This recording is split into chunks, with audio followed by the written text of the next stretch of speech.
Hey guys, Joe here. Instead of feeling sorry for myself, I decided to document my struggle with cancer in hopes of helping someone else. Join me in conquering this disease, and together we will build a brand new you. Remember, there is hope. It's not the end.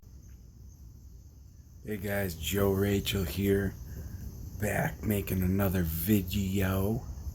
It's been a little while, been a little discouraged, been feeling not the greatest.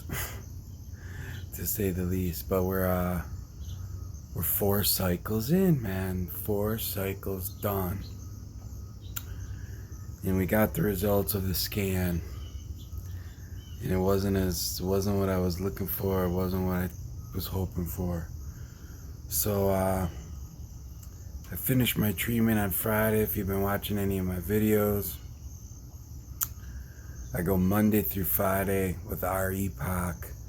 Friday I finished my treatment, and then this last Friday I actually seen the doctor, and so the appointment was for getting the results of the scan. I had the scan a week earlier, and so the results of the scan, I'll just get into it, are first he says, oh, your mass shrunk from 17 centimeters to 11 centimeters.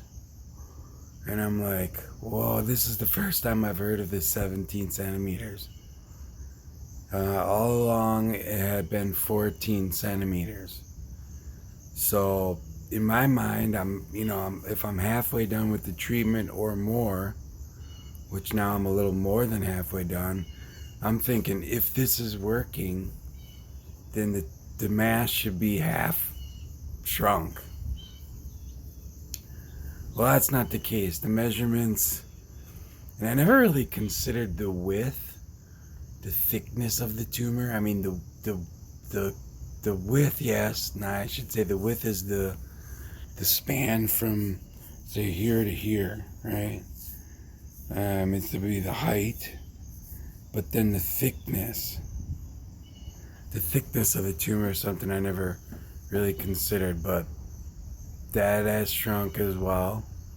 And I think maybe most of my relief, because all my symptoms except for my voice and a few other small things are really reversing or gone, which is awesome. So the measurements are discouraging. I tell the doctor it's discouraging. He gets upset with me. But the scan itself, looking and comparing the two, it looks like half the size. It's just overall, it was just a little discouraging because I never heard the 17 centimeter number before. So that was like, whoa, wait a minute, man. You just gave me 3 extra centimeters. And so the doctor explained some things. When I said it was discouraging, he had some words for me. But in addition to that, the measurement, he picked a circle on the floor and said, well, if I measure from here to here and this guy measures from here to here,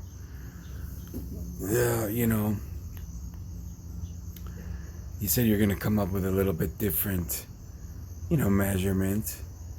And I don't know, in my world, 3 centimeters is really not good. So I don't want those 3 centimeters on there. But basically, the measurements, could be a little bit varied. And in addition to that, I said, well, I'm discouraged because I thought it would be smaller. And he right away is like, well, how do you know how much of that is just dead tissue now? All right. You're speaking my language. Well, what are you saying? He's like, well, if like a demolition crew just blew up a building, there'd be a whole lot of debris that would need to be cleaned up. And then in your case with this tumor, we just blew up a building. We just really obliterated this mass with chemotherapy. And now you're gonna have, or potentially will have, a lot of dead tissue there that may not even go away. So I have tissue there that may just hang out in my chest area here and not even dissipate or be ejected from the body, which is something I didn't consider at all, because obviously I don't have no experience. I don't have any experience with that. Oh, excuse me. So that was kind of somewhat encouraging. And I says, well, so what are we going to do then? Are you going to do the last 2 treatments and then do another biopsy? Or what are we going to do to determine how much cancer's there, if any, or what is remaining? What is there in the chest? And so he says, no, we would do a PET scan. All right, so I'm looking at 2 more cycles, and then I'm guessing a PET scan to determine if there is, in fact, any more cancer. And if not, great. If so, then maybe radiation on the core. I don't know. But that was just a little discouraging. My mind working in a different capacity and determining that, well, if this is successful, then I must see half mass reduction in the tumor, which apparently doesn't need to be the case. So, yeah, just an update, man. This road, this journey, it's just, golly. And then after treatment here, I'm gonna make a different video. No, I'll just throw it in here. We're only at 6 minutes. So then I go Monday to get my new Neulasta shot. So we're spanning now from Friday, where I get the CT scan, a report, an update, and then we move through the weekend. Sunday I start feeling a little achy. Chemo's symptoms are sort of kicking in at the level that I get them at. Monday comes, I work, I go get the Neulasta shot at 3 o'clock, and I ask about the Toradol, because it seemed to have worked, and I would like to get it again. And the nurses, well, one particular nurse, she acts like, we don't do that. I've never heard of that. We don't do that. And I'm getting the vibe that she's kind of nasty, and I'm getting the vibe that, like, they're acting like I'm some kind of drug addict looking for a pain medication. And so they're going to go ask the doctor. They end up asking the nurse practitioner, and they're like guarding this Toradol, like they don't want me to have it, or it's not good for me, or I don't know what.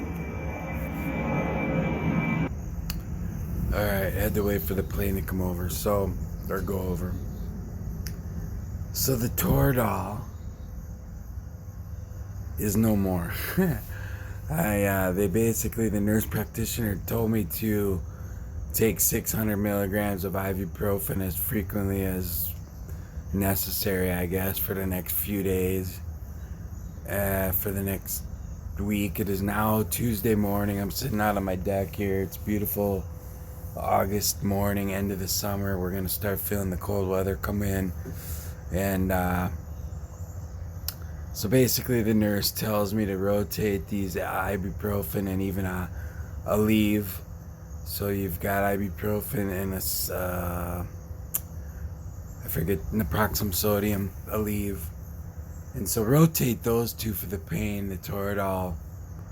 They didn't even want to ask the doctor. He was busy, or I don't know. I'll ask him about it. But he's the one that brought that up and said, hey, if we'll try this. If it works for you, then you can do that. And I thought I'd be getting a shot. I was going to say, hey, do it in my port, because it really hurt my arm for a long time the last time.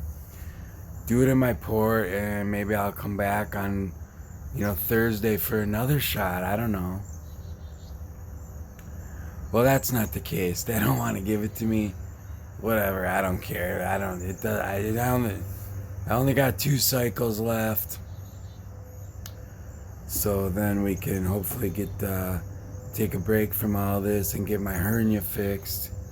Maybe get some tooth work done on my teeth.